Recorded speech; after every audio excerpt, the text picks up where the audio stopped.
E aí, quando você vem, eu queria te perguntar, você até citou um pouco para mim no almoço, né? Uhum.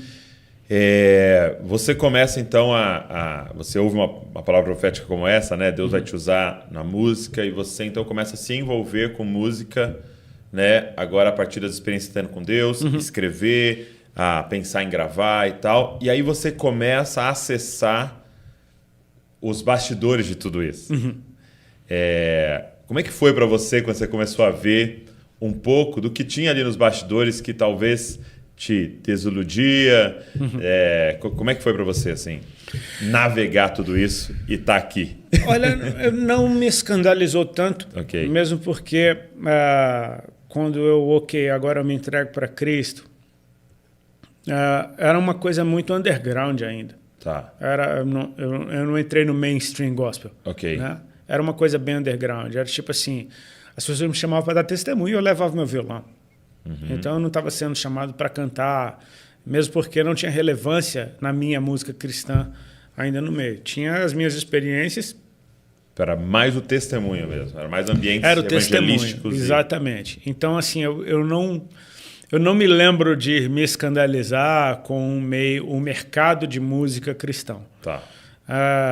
Depois você começa a ver algumas formas de se mover que você fala, cara, isso não é para mim, simples assim, isso não é para mim.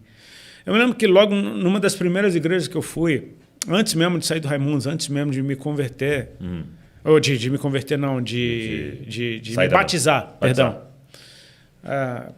Eu lembro de uma igreja que eu amava aí, e no final do culto, o pastor que tinha pregado, ele não era o pastor titular, a gente estava indo para casa do pastor titular. Esse pastor que pregou, ele botou o olho na minha cunhada de um jeito que eu nunca vi um cara, nem no mundo eu não lembro de uma cara de leão em cima da menina. Ela tinha 15 anos na época. Eu me lembro que eu falei, cara, que bicho vagabundo, velho, acabou de pregar. Tipo assim, nos dois primeiros dias, você fala, cara, eu tinha tudo para talvez falar, nunca mais piso num lugar como esse. Só que o que acontece, minha experiência foi com Jesus e em casa. Então, eu não estava mais nem aí se todo mundo vacilasse do meu lado, entendeu? Eu tive uma experiência eu com ele. Não teve ninguém no meio do caminho. Então, assim, eu não teria desculpa para dar para o Senhor, para abandoná-lo por causa de outra pessoa que não tem nada a ver com a equação. Entendi. Então, assim... E mesmo porque... as pessoas têm a tendência de exagerar muito sobre o mercado cristão de música, como se ele fosse o próprio Satanás. E, cara, o mercado fora da igreja é muito pior.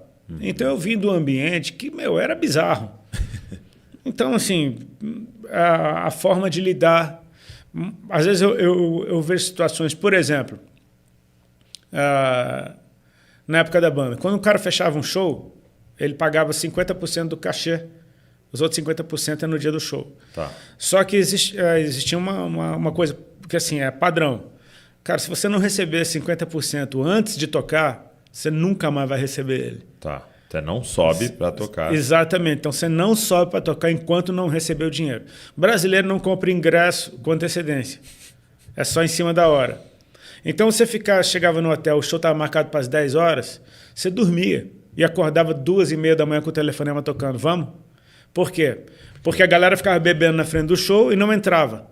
Enquanto não entrava, não tinha dinheiro para pagar a banda. Então não tem como a banda ir.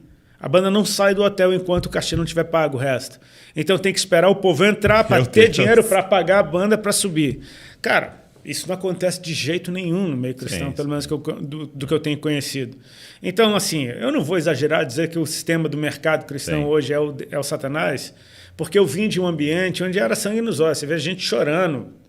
Tipo, as histórias que a gente ouve eram as coisas mais loucas do mundo. E você, como banda, você nem sabe do que está acontecendo. Que é o outro que está lidando lá com isso. Você está dormindo no hotel e, de repente, bora que a van está passando aí para te pegar. Você tem que acordar no melhor sono da sua vida para ir cantar.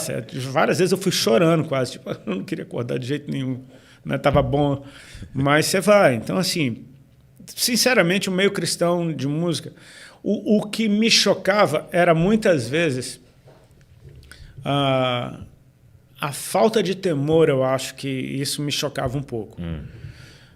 No sentido de, cara, não é para Deus você estar fazendo isso daqui, né? Não tem como ser, se a preocupação está tão em outra coisa, Você fala, tem alguma coisa muito bizarra. Mas às vezes é muito comum a gente acostumar. Esse é um grande perigo, né? Com o circuito, acostumar com o ritmo, com a própria liturgia. Né? A gente percebe ali o livro de Esdras e Neemias, quando está tudo sendo restaurado, e a consciência de que aquele estrago inteiro de 70 anos de exílio foi por causa da apostasia. Então eles voltam a adorar o Senhor com ímpeto, que não dura muito tempo, vira uma baita numa religião azeda, que daí aparece o judaísmo e... Jesus vem. Enfim, Jesus vem, entendeu? Ou seja, é muito fácil você acostumar e tratar isso como qualquer coisa. E é muito sinistro quando você lê os evangelhos, de Jesus passando e um cego reconhecer que é ele. O rei está vindo ali, o reino está entrando na cidade. E o estudioso da liturgia que se perdeu no ritual e na frente dele não saber, Deus está na sua frente. Eu tenho ministrado muito sobre Jesus na casa do fariseu Simão, quando aquela mulher pecadora entra e unge ele, chora e lava os seus... Tipo, o cara está olhando para ele falando, se este homem fosse um profeta. Ou seja, cara, Uau. Deus entrou na sua casa. Você abriu a casa para Deus e ele entrou. Você botou uma mesa para Jesus e ele sentou, cara. Jesus está ali. Cara, ele entrou na tua casa. Você abriu a porta para ele. Cara, tá tudo certo. Deus. O cara que criou os céus e a terra. Deus está na sua casa e você está aí. O que disse, haja luz. Aquele na de mesa. quem você estudou a vida inteira, cara.